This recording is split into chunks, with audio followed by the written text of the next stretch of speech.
If you think about it, the idea that God, Elohim, would map out these meetings for when all of his beloved are to gather together and act out, really, things that have happened, things that are going to happen. And I don't know if when Israel began doing all of these holidays that we looked at a couple of weeks ago, I do not imagine they had any idea what they were doing, probably any more than we do. Years ago, we had a Passover, and we had very little idea of what we were doing. And a lot of you that are maybe new into this walk of really looking at the Bible and doing what's in it. Maybe those of you that are new at it, maybe you're a little lost and you don't know, and you're worried that you might get it wrong. And you know what? I believe if you are getting it at all, you're moving in the right direction, and that our Father is smiling at us for even giving it a noble attempt, right? And maybe every year we learn a little bit more, and maybe we get a little bit more right, and then we learn something else, and we go, oy vey. I thought we knew about all that, but growth is like that. Now, you may not know this about me, and maybe I don't even need to let you know this, but this is just the way that it's something that I battle with, okay? I don't like change. Is there anybody else like that? I like everything laid out in a way that I know what's going on today, I know what's going to go on tomorrow, and there's a word for what happens when you never change. Do you know what that word is? Death. Boredom. Yeah, boredom and death. Okay?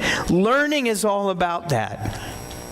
One of the things that I learned in the last 10 years, really, was that as you read the Bible, you'll notice there are these things that almost look like they happen over and over again.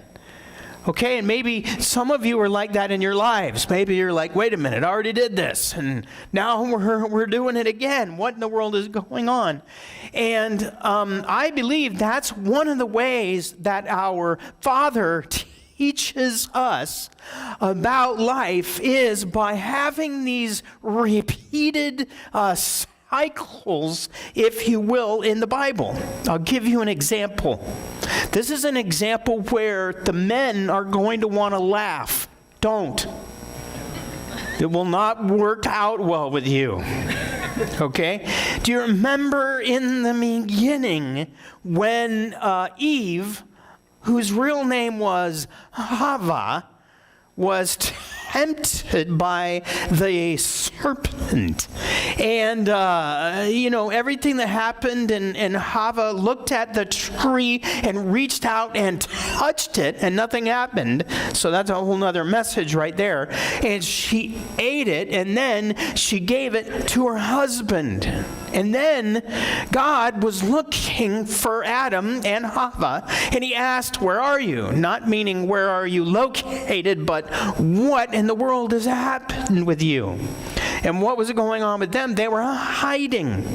And the words that you read a little bit later on, because then what happened? He said, where are you? What did you do? What happened? And Adam, he said, that woman that you gave me. Right? Those were his words. That woman that you gave me, yada, yada, yada. And then the woman, he looked at the woman and said, how about it? And the woman was like, that snake that you made. okay? And we have a habit of doing that, but don't we? But then he looked at the man, and his words were, because you listen to the voice of your wife. And then all of the bad and the struggle and all of this was going on, okay? Now, to make matters worse, like 15 chapters later, there's a guy named Abraham.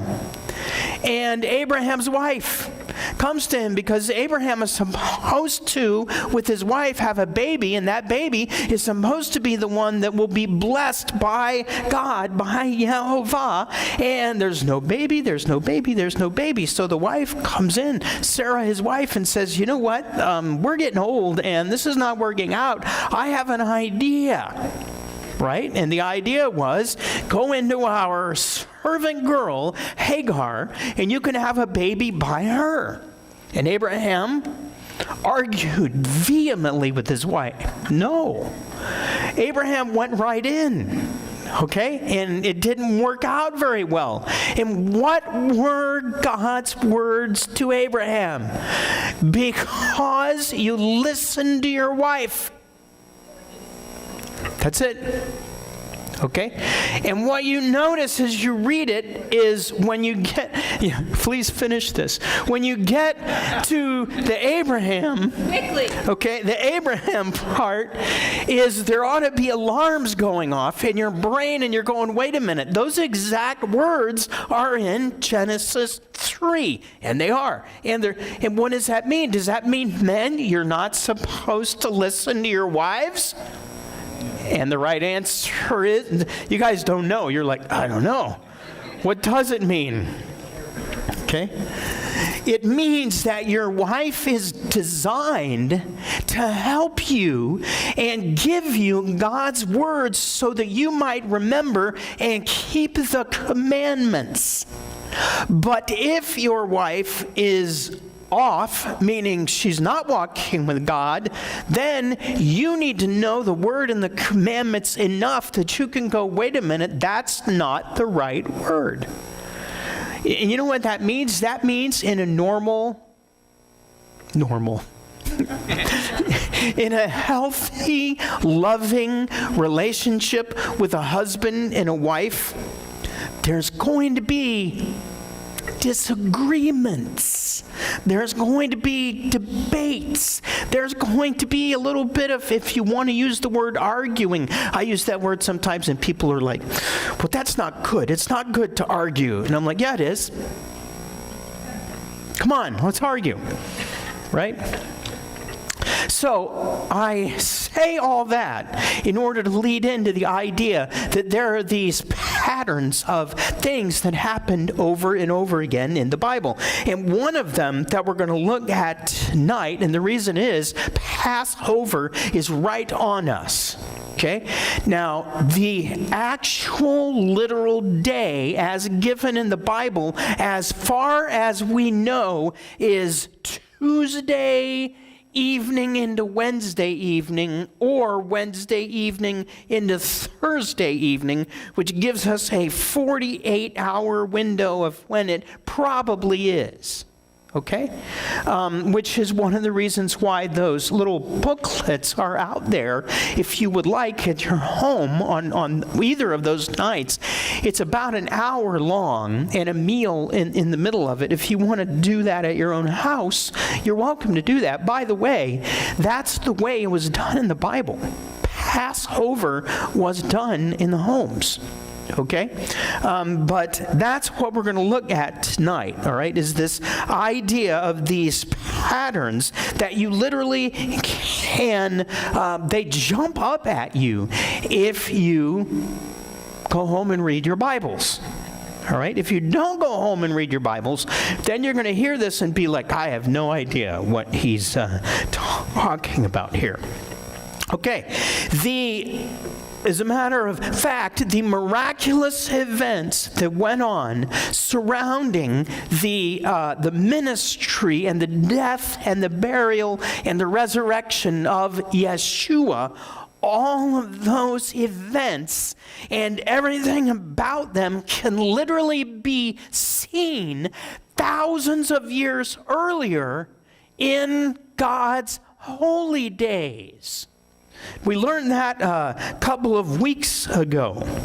You know, when Yeshua was raised from the dead, he ran into a couple of his disciples on the road to a village known as Emmaus. You remember that? He ran into these guys. And, you know, you might not realize they were like his disciples. These were not just wanderers. These were people that had been with him probably even from when he was up in Galilee. Okay, and they didn't recognize him. They ran into him on the road and they didn't recognize him. So what happened is, and this is what we read, okay? Then beginning with Moses and all the prophets, he, that's Yeshua, explained to them things written about himself in all the scriptures. And everybody knows what did they have as scriptures? What was their Bible? The Tanakh, the Old Testament. That's all they had. So here's Yeshua, risen from the dead, something going on with his body that they're not able to recognize him. I always wondered about that. Why? Why weren't they able to recognize him? You know what? When your mind believes something hard enough, it will blind you to reality. Okay, these guys believed that he was dead. So there's no way that he would be alive. So whoever that guy is, maybe he looks a little bit like Yeshua, but there's no way. Anyway, he speaks with them a little bit, but then what he does in order to open their minds is he goes back into, the way Luke says it, all of the writings from Moses all the way to the prophets and lays out who he is. Right? Isn't that amazing? So, in the lesson that we had a couple of weeks ago on God's holy days, how many of you were here? Saw that message, all right? Here is a one-slide review of what we learned. And by the way, I don't know what's the matter with this area. Right here, you guys come in and sit way over in the back, and you don't realize I have a wireless mic on. So that means I could move that right to here. And then you would be in the front row. You'd no longer be Baptists. I used to think it would be neat in the when I was in the Baptist church, and same thing. Nobody wants to sit on the front row. I always loved sitting on the front row, because then nobody back there can look at you except the back of your head, and you can heckle the people in the choir loft, and they're up there, and you can make faces at them. But yes, always from day one, that was me. But we used to think it would be neat if we had a button, and you could push the button, and the front rows would move up and go down underground, and everybody sitting back about halfway would then be on the front row. And I suggested that one day. And you know what they suggested? They suggested that they have a button that after 30 minutes, they could hit it, and I would disappear down into the... Gee whiz, all right? Okay, this is amazing. It's amazing. All of the things on the left are the days, the Moedim, in Hebrew, the appointments that God gave Israel. That's you and me, okay? And in order to keep them, and you read in the Bible, words like forever. Okay? I believe we're going to be doing these 1,000 years from now, maybe on a new earth. Okay, but I believe these are going to go on and on and on. But notice it was on Passover that Yeshua died. Okay, it was on unleavened bread that Yeshua was buried. It was on first fruits that he was resurrected. And then, how many days later? 50 days later, on Shavuot, Yeshua poured out the Spirit, all right? And then there's a break. And as you move into the fall holy days or appointments, this is trumpets when we believe Yeshua will return. Don't know what year. Okay? And Yom Kippur, when Yeshua judges and cleanses the earth, and then tabernacles where Yeshua reigns with us forever. Why did nobody ever tell me this? It was like, it's right there. Why did you never read it? Right? Okay, now, tonight, we're going to go beyond this.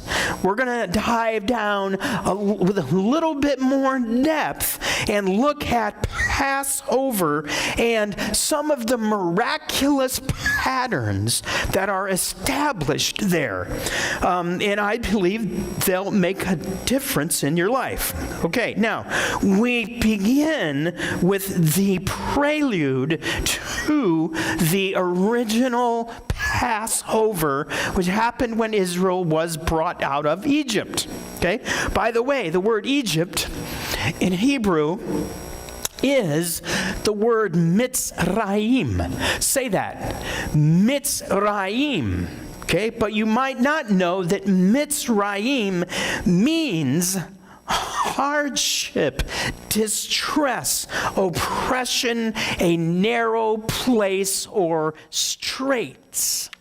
So even in the name of Egypt, Mitzrayim, there was this idea that to be in Mitzrayim was to be in bondage.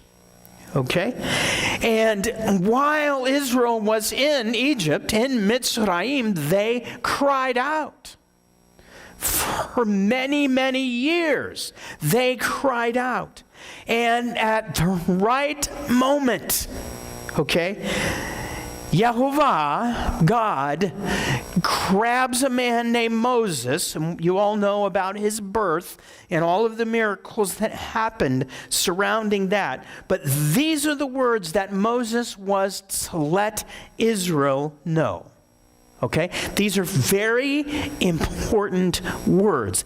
These words that you're going to read are the foundation of the Passover event. Okay? So, these are God's words. Furthermore, I have heard the groaning of B'nai Yisrael. This is the Tree of Life version. You know what B'nai means? Sons or children. So B'nai Yisrael means children of Israel. I love that because in the Hebrew, those are the words that are there. Okay, most of your Bible translations go, the Israelites. That's, not wrong, but it's not B'nai Yisrael. There's an intimacy in those words. I have heard. I have been listening. I am about to Shema. I heard the groaning of B'nai Yisrael, whom the Egyptians are keeping in bondage. So I have remembered my covenant. By the way, when God remembers, it doesn't mean that he forgot. Okay? It's a Hebrew idiom that means now is the moment that I'm going to act.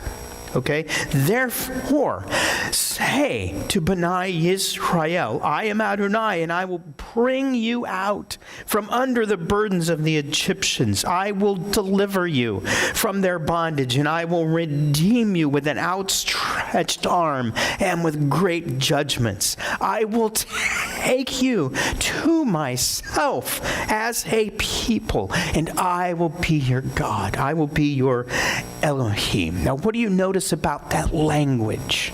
I will take you to myself. It's wedding language. It's marriage language. Okay? You know, at a wedding, don't they ask, do you take this man to be your husband? Do you take this woman to be your wife?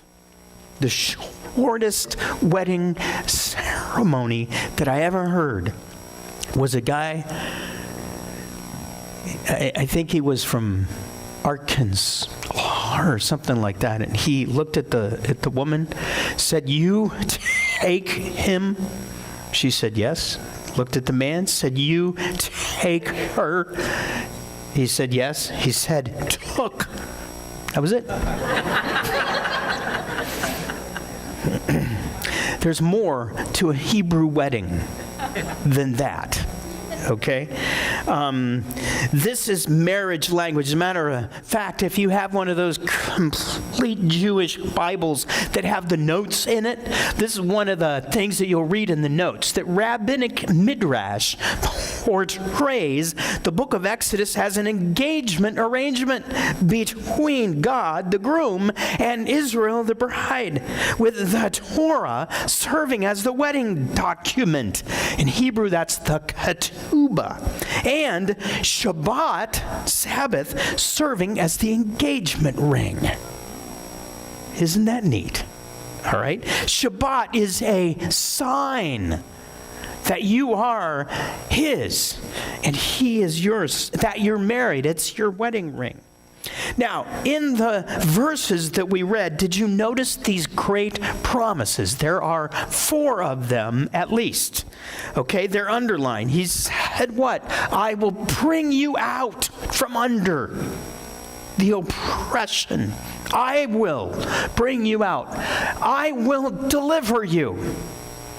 The word deliver in Hebrew is yasha, where we get the word Yahshua, the deliverer, okay? And I will redeem you. Okay, I will do whatever I need to do to get you out. Okay, that's how much he loves Israel. And I will take you to myself as a people, and I will be your God. Now, as we know, Israel was delivered through many miracles from their slavery to the Egyptians. Can you imagine?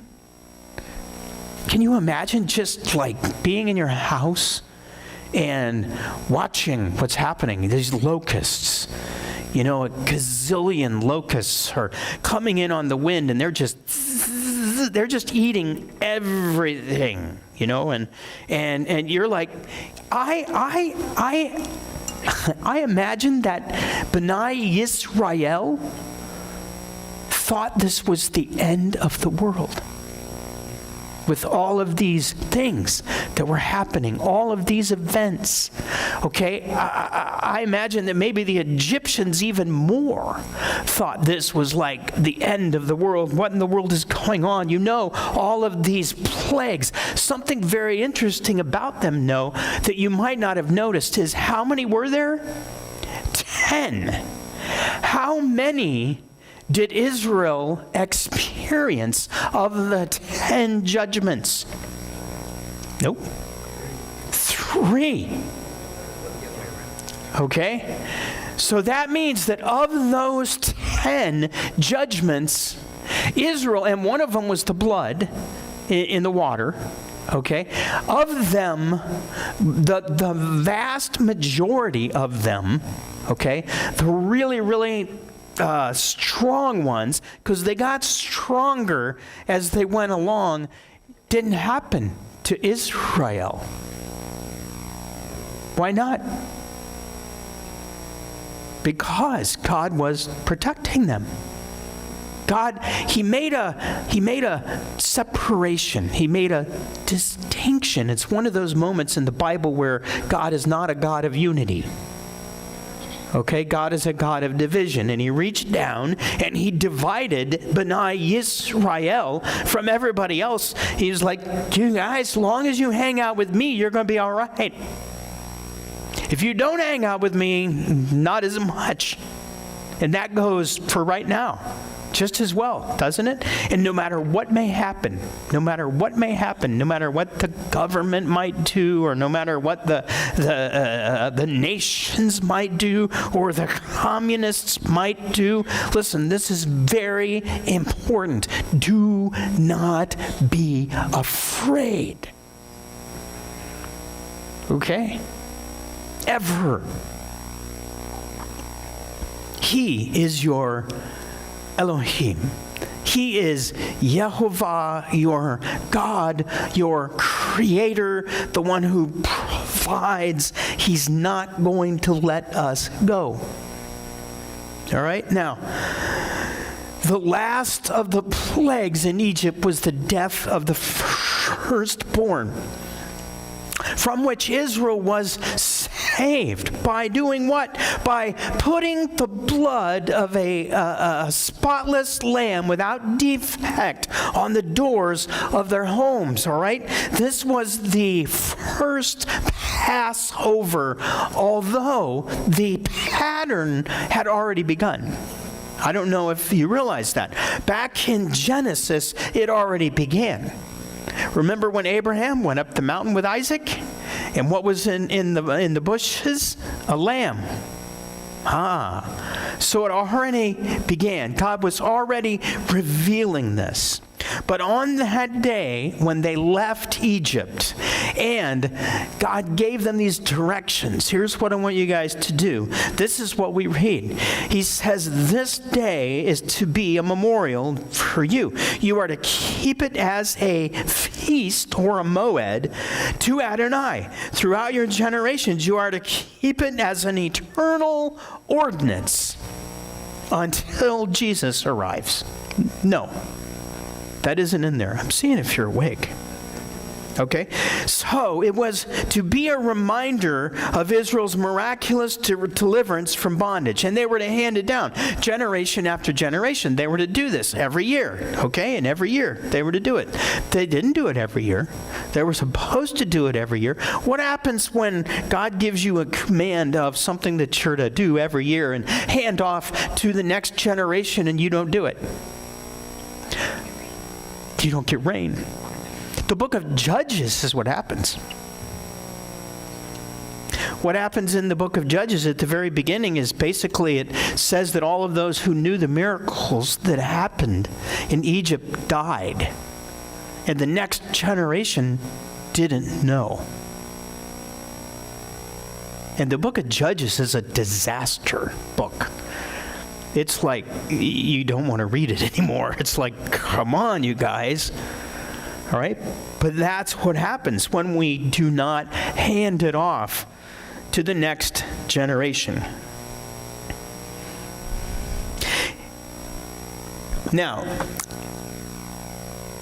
next, he brought them out of Egypt, and just as he was getting ready to give them the words, that's 10 words, he made this statement. He says, now then, if you shema, listen closely to my voice and keep my covenant, then you will be my own treasure from among all people, for all the earth is mine. So as for you, you will be to me a kingdom of Kohanim. That means priests and a holy nation. These are the words which you are to speak to Bnei Yisrael. Now, is that a conditional promise? Yes. Okay? He says, if you listen closely, it's right there. That's that word, shema, which means hear and obey. So if you listen closely and obey, what's the promise? You will be my treasure. Remember the pearl when Yeshua was talking about the man who went into the field and found a pearl? Do you know what that is? You.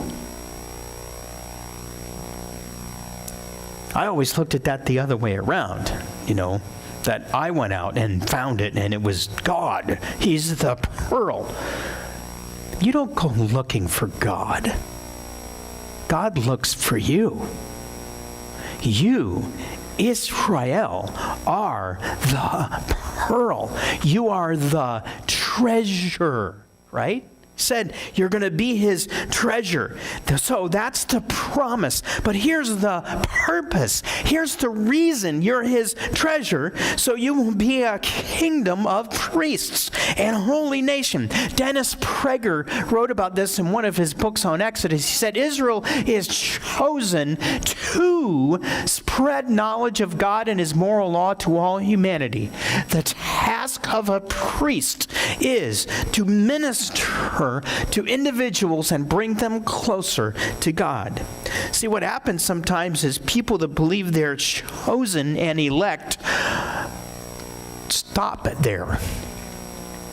I'm glad I'm a treasure. Yeah, but there's a reason. Okay? You have a reason to live other than going, I'm a treasure.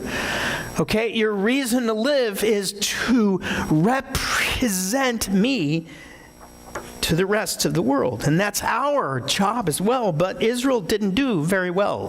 They didn't do a very good job of that, did they?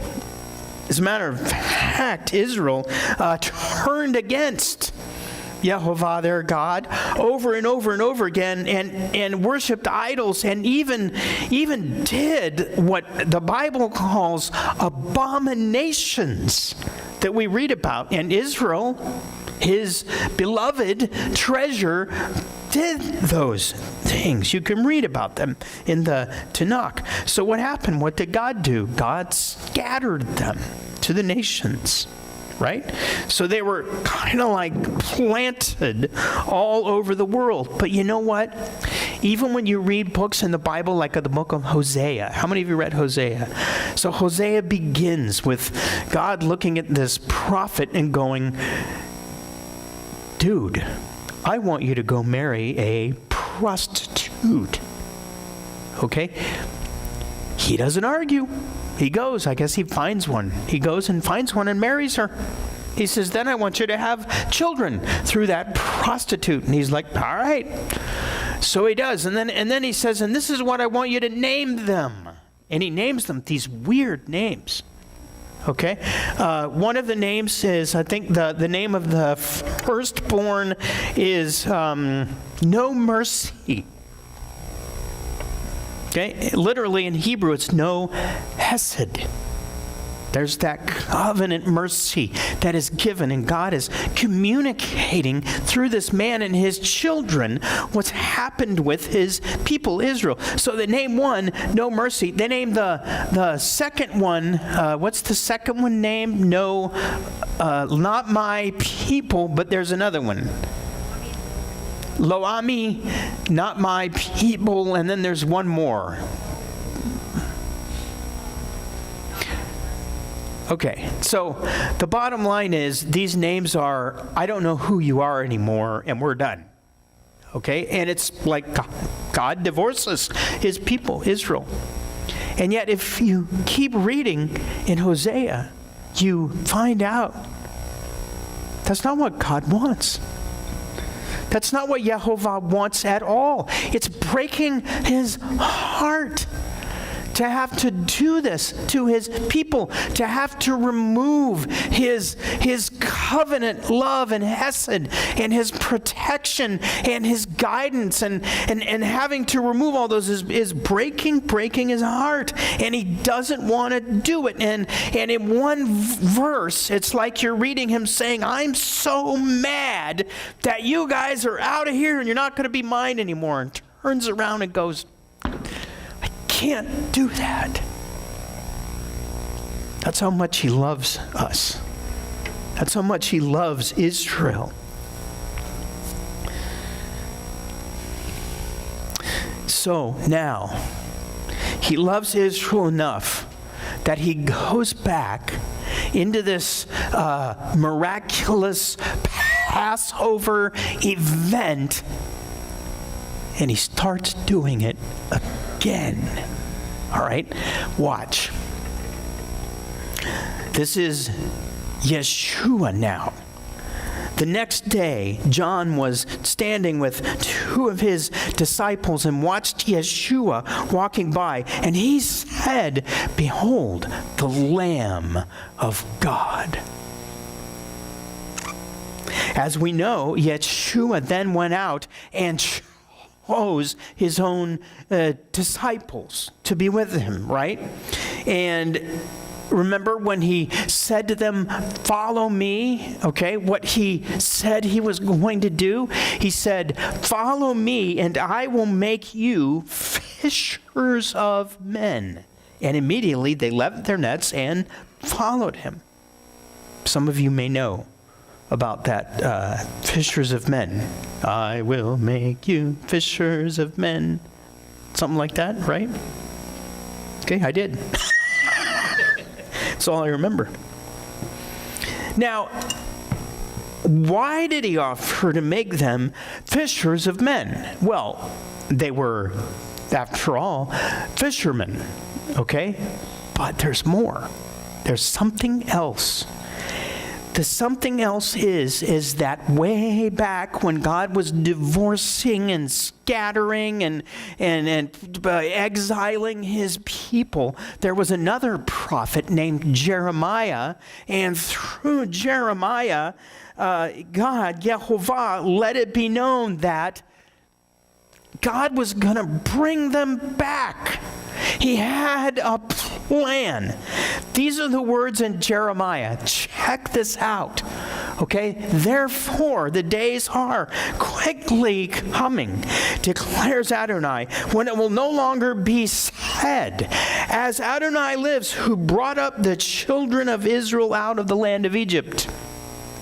Rather, as Adonai lives, who brought up the children of Israel from the land of the north and from all the lands where he banished them. So I will bring them back into their land that I gave their fathers. Behold, I will send for many fishermen, says Adonai, and they will fish for them." Wow, this is neat, okay? So way back in Jeremiah, God told Israel, "By the way, I'm not done with you." Okay? "And I'm going to send out those that are going to go and grab you and bring you back, because we're not done yet, and they're going to be fishers." So then Yeshua comes up to these guys. It says, "I'm about to make you fishers of men." What men? Well, let's look at this. Yeshua, in Matthew 10, sent out these 12 and ordered them, "Do not go to the Gentiles and do not enter the land of the Samaritans, but go instead to the lost sheep of the house of Israel." You see what they're doing? You see what he's doing? He's going fishing. And he's fishing for all of those who are Israel, who were lost and wandering around among the nations. Why? Why was he doing that? Number one, because of his love. Because of his hesed, because of his loyalty, because of his commitment to Abraham, Isaac, and Jacob, and his commitment to Moses, and his commitment to David, and Josiah, and Hezekiah, and Isaiah, and all of the others that followed him. He wasn't about to let it end, and he wasn't about to let them go. So that's number one. Secondly, the mission was not accomplished. What was the mission? What is God after? Everybody. He's after the nations, the whole world. Israel is the ones that were supposed to do that. Let me put that a different way. Israel is the ones who are supposed to do that. Get it? We are the ones that have been given the job of being light to the nations. We are his chosen people for a reason, for a purpose, in order to spread the knowledge of God to all the nations of the earth. So when these disciples got back from their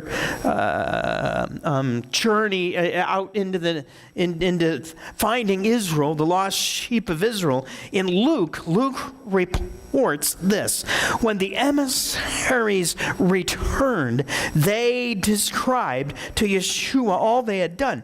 And then he took them along and withdrew privately to a city named Bethsaida. Bethsaida. Do you know what Bethsaida means? The house of fishing.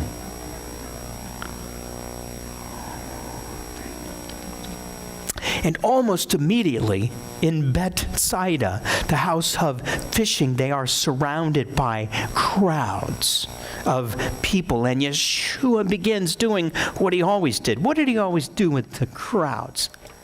He taught them. Okay? I love that verse that says he looked out and they were like sheep without a shepherd. So he sat down and he taught them. That lets me know that one of the main jobs of a shepherd is what? Teaching. Teaching the sheep. That's what Yeshua did. So it went on, and it went on, and it went on, and they didn't have anything to eat, and they were getting hungry, and he looked at his disciples, and he was like, his disciples are like, should we go into the Fred Meyer in Bethsaida and get dinner? I don't even know if we have enough money. And Yeshua was like, no, you don't need to do that. You give them something to eat. And they're like, we ain't got nothing. Okay, we got a couple of fish and a little bit of loaves. And listen, here's what happened, all right? This is amazing. Now remember where they are and remember what they're doing. They're fishing for men, and they're in the house of fishing. Okay? So Yeshua said to his disciples, have the people recline in groups of, literally about is not in there, not in the text. It's have people recline in groups of 50 each. They did so and all reclined. And he took the 5 loaves and the 2 fish, and looking up to heaven, he offered the barakah and broke them. That's the blessing. And he kept giving them to the disciples to set before the crowd. And they all ate and were satisfied. And what was left over was picked up, and there were 12 baskets of fragments. My question is, why groups of 50? There's got to be something about that number. And there is. We find it as Israel was leaving Egypt way back in the first Passover, but it's hidden in English. Okay? This is the way it reads in English back in Exodus. Okay? It says, God led the people around by the way of the wilderness to the Sea of Reeds, technically the Red Sea, and B'nai Israel went up out of the land of Egypt armed. Do you see 50s in that verse? No, because in English it's not there. It's only in Hebrew, because that word armed in Hebrew is a word that means 50.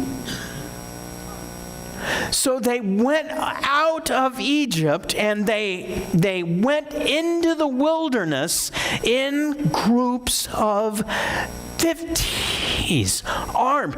What we are supposed to notice is that, guys, this has already happened. Something like this has already happened. Now, yes, what happens with Yeshua is going to be different. It's going to be bigger. It's going to be bolder. It's going to be the fulfillment. But this is something that has already happened. Because just as Moses led 12 tribes of B'nai Yisrael out of Egypt in groups of 50s and provided them, by the way, God did with manna, something to eat in the wilderness. Now, Yeshua is regathering the 12 tribes of Israel and providing them food in the wilderness. And he's about to die as the Lamb. Okay? A repeat of the pattern in Exodus, only now he is the Lamb. See it? So we read in Luke, when the days were approaching for him to be taken up, Yeshua was determined to go up to Jerusalem. Most versions say he set his face to going up to Jerusalem. And from here on, the miraculous Passover pattern manifests over and over and over again. I have no idea how people cannot believe in this. There's no way that anybody could make this up. All right? Let's watch. Let's read about what happens. The lambs, the Passover lambs, were raised in Bethlehem. Did you know that? They were raised in Bethlehem, and when they were brought into Jerusalem and the temple area, it was through the sheep gate.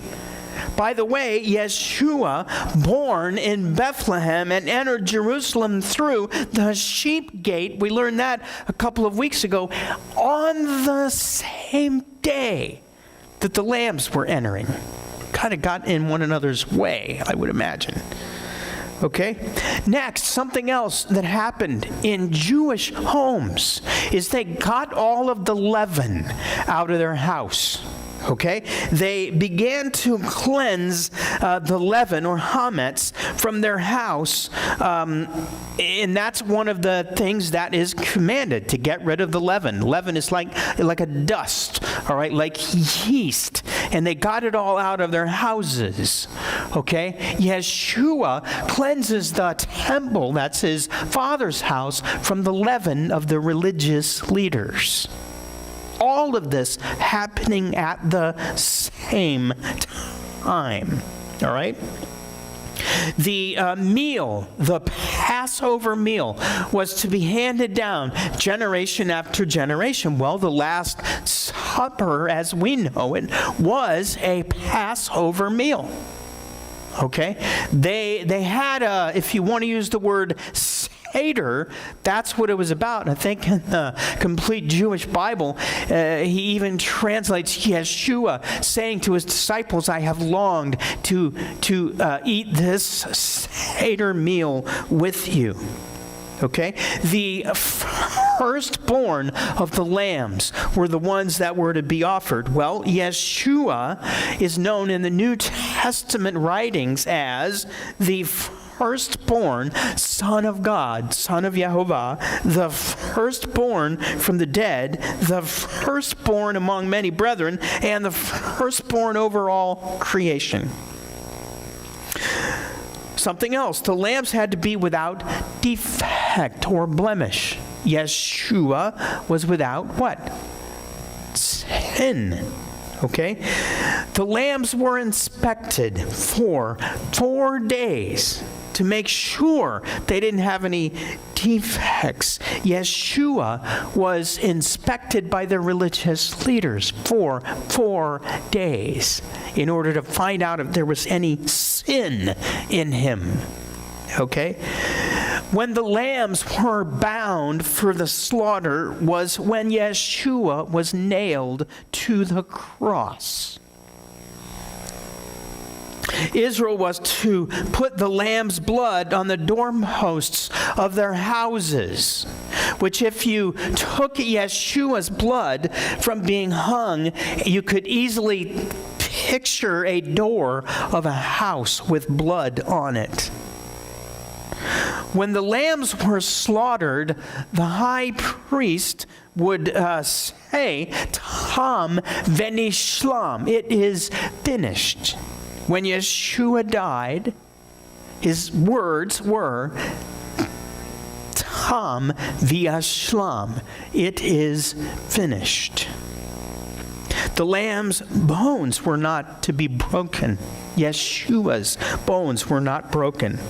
The lamb was not to be left until the next day. Yeshua's body was taken down before the next day, which would have been evening, by the way. The lamb's blood saved the Israelites from death. Yeshua's blood saves all who trust in him. from death. How can you miss it? You know what I mean? How could we miss that? It's so amazing and beautiful, the way that our Father has laid all of this out, and that's a layer down. There's more. Okay? Paul, the rabbi apostle, he makes implications about the ongoing significance of the miraculous Passover pattern. He writes this to the Corinthians. So, by the way, the Corinthians were having some problems, weren't they? I mean, they had some people in their midst that were immoral, and everybody else was kind of like, whatever. They had a lot of other problems as well. All right, but he writes to them, and he writes this. Don't you know that a little chametz leavens the whole batch of dough? That's that white yeast, all right? Get rid of the old chametz so that you may be a new batch, just as you are unleavened. The Messiah, our Passover lamb, has been sacrificed. Therefore, let us celebrate the feast not with old chametz or leaven, the chametz of malice and wickedness, but with unleavened bread, the matzah of sincerity and truth. Okay. In his statement there's a couple of things that are kind of amazing if you think about it. Number one is Paul commands the Corinthians to do what? Keep the feast. So anybody that's like, well, those are dead. Jesus did away with those. Well, Paul did away with those. Oh, really? Take him to this verse. He didn't do away with it. He said, I want you to do it, but I want you to do it without the leaven. What's leaven? Well, in this instance, leaven represents sin, and the sin that it represented was what? What was he most concerned about? Malice. What is malice? It's bitterness. It's hatred. It's anger. It's all of those put together. It's all of those things that hide and lurk in your heart. When you're angry, when you're bitter, all of that. He said, get rid of that leaven. Get it out. Okay? Then you can celebrate. You'll have Yeshua, the Messiah's new life in you. All right? And get rid of the wickedness. Isn't it amazing that bitterness and wickedness go hand in hand? I mean, it's easy. Sometimes we think of wickedness as some, really outward, perverted thing that happens, and that is wickedness. But bitterness is no less wickedness. I remember when I used to hear people years ago just rail against the homosexuals. They would just be, those names and things like that. And these were people in the church. And I knew these people. And I knew that gossip was rampant among them. And I'm like, are they both evil? Are they both abominations? Yeah. So, in other words, stop looking at everybody else. Start looking at you. Start looking at your own heart.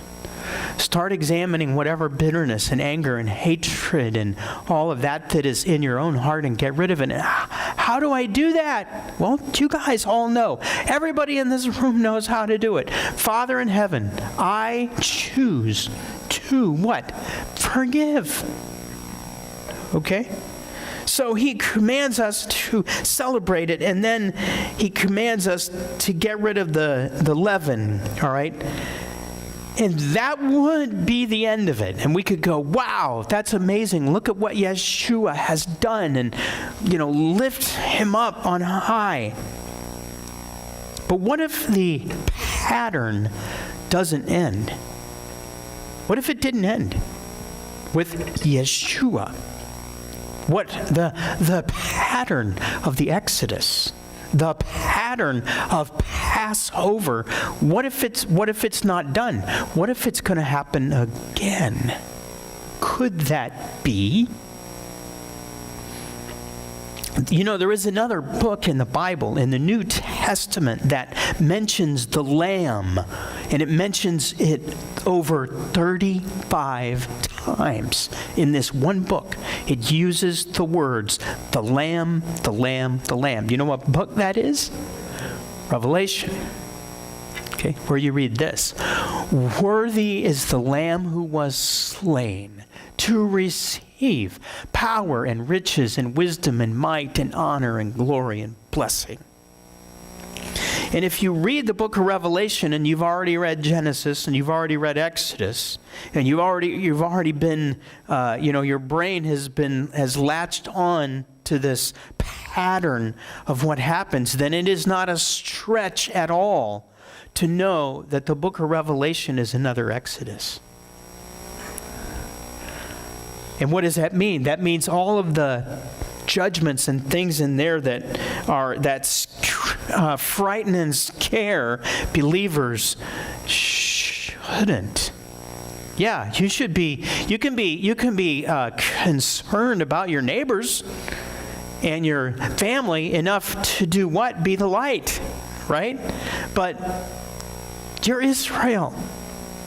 What happened in Egypt, if it happens again, and it always happens a little bit different, but the pattern is there, it means you're going to be protected. It doesn't mean you're going to be ejected. Uh-oh. Do you mean something about the rapture? I have no idea. That word is not in the Bible. Okay, so I don't use it because it isn't in there. What is in there is God loves you, and if you walk with Him. In the book of Revelation, notice, this is very important. In the book of Revelation, the ones that are not only protected, but the ones that are the bride, okay? The ones that are protected. And remember, the bride was in Exodus, right? This is where we meet the bride, that is Israel. In Revelation, the bride has these characteristics, two of them. They hang on to their trust in Yeshua, and they walk in the commandments. Take those, put them together, read the book of Revelation. And by the way, Revelation 1, when the vision was given, I always wondered about this because you read it. It says the reason that this was given is to give you what? Hope. Book of Revelation is not a book of dismal, gory, bad, dark. Ugh. The world is that. The news is that. What's going on all around us is already that. Has it gotten worse? Yes. Will it get more worse? Maybe. That's not where we are. We walk in hope. If you're trusting in Yeshua and you're walking in His commandments, you have nothing to worry about. So if you're worried, Father, forgive me. Forgive me for not trusting you with my life and my family and my congregation and whatever mess is going on out there and whatever is going to happen. Forgive me. Forgive us. We trust you.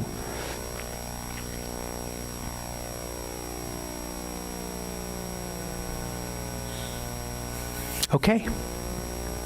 So there you have it. Now, remember, as we celebrate, all right, all of these events in the next week or whatever, you watch in all of the actions and in all of the words, you watch for all of this and remember and keep in your mind the idea that the miracles that were done in Egypt, I believe, are going to be small in comparison to the miracles that are going to be done in our lives. Can you imagine that? Can you imagine the miracles in Egypt being small? This is why Jeremiah, when he wrote, he said, hey, there's going to be a day where people aren't going to say anymore how amazing it was that Israel came up out of Egypt. No, what's amazing is coming from the north and the south. My wife has a mic in a hand. Yes, I'm wondering if you could give us a little bit of answer to why Yeshua celebrated the Seder on a night. So there may have been a lamb already slaughtered for that Seder. Mm-hmm. And then the next day, other lambs were slaughtered for that Seder. I'll give you an idea about that. Whether or not it's right, it's where I am with it, okay? Yeshua and his disciples met for the meal day early, okay? As was a Galilean tradition. So you cannot, the idea that Yeshua broke all Jewish tradition is wrong. He didn't break all of them. He broke the ones that were against Torah, but he didn't break all of them. But there was a tradition in the Galilee, partly because of where Galilee was, is they would have their meal, Seder meal, earlier than the Jerusalem guys did. So some of them maybe went to Jerusalem. I don't know. But the other thing is, he couldn't have the lamb because he was the lamb. Okay, which is why when he held the bread up, he said, "This is my body broken for you." Okay, so was there a lamb at that meal? At Yeshua's meal at the Last Supper? I don't know. I kind of doubt it. So I don't know. Maybe. Should have been, according to the requirements. But you have a lot going on in 24 hours there, because you have the Last Supper, and then you have the day where he's being, brought. The lambs are being tied down and inspected, and all of that. And then that afternoon into evening, really the Hebrew is between the evenings, is when the lambs die and he dies. Okay, and then they're brought down, and the meal is eaten that night. So. Does that help? Okay. Yes, thank you. James, you have a question or comment? Yeah. As you were speaking, something that's always confused me as we talk about these patterns is this whole story, first of all, that you told about the process in which the Messiah, or that Yahweh, married them and pulled them out of Mitzrayim, and then the Torah came down on the mountain from Sinai, and that was the ketubah. But then we follow 40 years in the wilderness and destruction and chaos of their disobedience. So, but that's not what's happening this time around with the Messiah. Yep. Instead, did the Father actually learn from his mistake, for lack of a better word? Well, maybe when Israel was in the wilderness, okay, they were married but not married. Okay, there are levels of relationship in the betrothal that they were in level 1, but they weren't yet in the level of whoosh, like this. Okay, which is when the marriage is what's the word, consummated. We're not even there yet.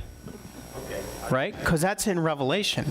So I think maybe that pattern of Israel being offered, to be married and then agreeing and then turning their backs, I think that's happened over and over again. I think that's even happened in some of our lives. I think that's even happened in the whole community of followers of Jesus over the years. The church, if you want to use that word. It's happened with them, us, right? So, it's good. Anything else? Okay, Susan?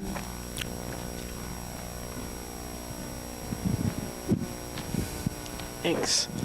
So, When you had that slide up there of all the different feasts, and I know this probably isn't a feast, but I've seen it before, this counting the Omer. Yes, counting the Omer. Where Yes. does that come in? Is that... When does that come in? Well, we can easily go back to that one because this is good for everybody to know. Look at that. Just don't look. I have a new clicker. It's working really well. There it is. Okay. Here is Passover. The day after begins unleavened bread. Okay? The day after when begins the Omer, John? Shabbat. Okay, the day after which Shabbat? It doesn't say explicitly in the text. Okay, so what that means is there are those that believe that the Omer begins after the Shabbat of unleavened bread, because unleavened bread is a Shabbat. Okay, and the week of Yeshua's crucifixion, that would have been Thursday when that began, right? Okay. Like our weeks, like what we're doing this coming week, okay? So that was a Shabbat. Then the Omer count would have begun on that day, okay? However, there's another Shabbat, which is the Shabbat, the weekly Shabbat. The Omer count may have begun the day after the weekly Shabbat. Okay, either way, what we're going to do and what I'm going to do is I'm going to give you numbers, and I'm going to go, today is day 1 of the Omer. Now, is it off by a day, or I don't know. I'm doing my best. Okay, but anyway, so, and literally, what is the commandment on the Omer? Count day 1, right? Second day, count the days off. Now, there's a lot of other things that go along that. You can go online, you can get a devotion, you could do all of this. All of that is things that people have added to make it a little more meaningful. There's nothing wrong with that. That's awesome. That's great. But the commandment is count the days, number the days. Okay? One more. Jeannie. My local Hebrew expert. Hey, One of them. as I was listening to you talk, I was thinking about some things. I kind of move between Christians and Jews because we're stuck in the middle and we don't fit in both areas. Neither of them neither of them really like me because they don't understand. So I go to Bible study fellowship with women. It's Bible Study International, and those women don't understand why I keep commandments. And the Jews, they don't want me proselytizing them, so I stay quiet and I sit with them in their synagogue. But I've thought about this. You know, the Jews are very offended by the idea of a human sacrifice. They do not like the idea that we worship a God who gave a son who died on a cross for us. So I was reading Ephesians the other day because a lot of my Christian friends misinterpret that the law was done away with. But the law is a body, just like the state law is made of all these different laws. There's Department of Natural Resources, there's Division of Motor Vehicles. I mean, there's all these laws, right? And so the word that's translated into law is nomos, which is just law, law, law, law, law, law, law, law, law. And so it doesn't specify which law was done away with. So if you go to Ephesians chapter 2, that's where he talks about you were once strangers of the covenant, far away. You know, you were once called uncircumcision by the circumcision. But if you go there, he talks about how the enmity was taken into his flesh. Yeah. And then it was nailed to the cross. Yep. And so I thought about this, how, you know, in the beginning when Moses said, hey, what do I tell these people that you're sending me to? What do I tell them your name is when they ask me? And he says, tell them Ehyeh. Ehyeh Asher Ehyeh. I will be whatever I will be. And so I thought, well, if he'll be whatever he will be, he was once a pillar of cloud by day and a pillar of fire by night. He was once a rock, and now he decided he was going to be a lamb. And so he came in the flesh of our body so that he could suffer the things we suffer, to intimately know us, what we go through. And he was made vulnerable as a child, being raised as a baby, coming into this world. So now he knows everything that we are dealing with. But the difference is that he was never born of a man. He was born by the Holy Spirit. So he's sinless.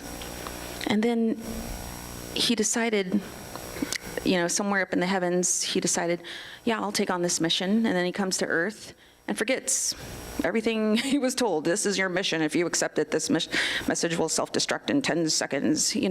Like all of us, I believe, we're given a mission. When you're born, Jeannie, you're going to be born to this mother and this father, and you're going to be born in this part of the world, and then your dad's going to do this, and then you guys are going to move here, and then you're going to do this. Do you accept this mission? Yeah, I accept it. Okay. Come down here, I forget everything. Forget Torah. Finding my way back, right? Finding my way back home. And so now Yeshua is learning his father, and then he realizes, yeah, I have a work to do. And then he suffers. He learns obedience by the things he suffers. And I'm sorry, to wrap it up, basically he takes on this mission. He becomes like us. And in order for us to overcome the enemy, which wanted our souls, he had to be us and become the second Adam, because the first Adam let it go. So he had to take on the form of man and take that back, nailed it to the cross, and now our brothers eventually Judah is going to come in and see that, but they don't understand, and we've proselytized them wrong because we didn't know the Torah, so we didn't know how to talk to them. Anyway, I'll wrap that up. So, okay. That was a lot. My brain is going when you got to the last statement there. I'm like, yes, that's exactly right. We have evangelized without using the Bible. We didn't go back and read what that was supposed to look like. And the wall that you mentioned in Ephesians, the wall in his day, Paul, he said the wall has been brought down.